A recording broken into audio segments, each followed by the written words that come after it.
19 confirmed cases of measles, 7 suspected cases, all in less than a month. Symptoms of measles, runny nose, cough, fever, red eye, the pink eye, those are really common at this time of year. So, but you're exquisitely contagious at that time, and you can transmit the disease to others. But Dr. Alan Melnick with the Clark County Department of Health says he's expecting to see more cases develop. And we're still working on the relationship between these cases, but we now have public sites of exposure. So as this develops, we're going to see more cases out there in the community. One of the latest places where people may have been exposed was last Friday's Blazer game at the Moda Center.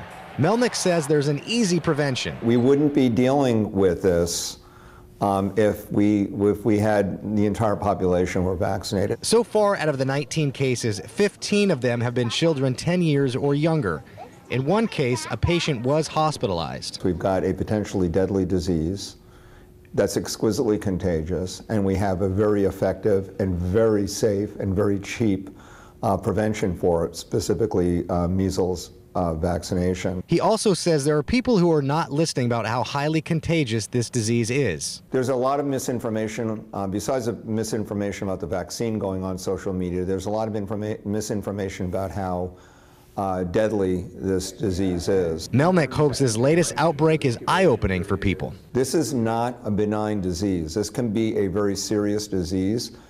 We take it very seriously, and it's very preventable.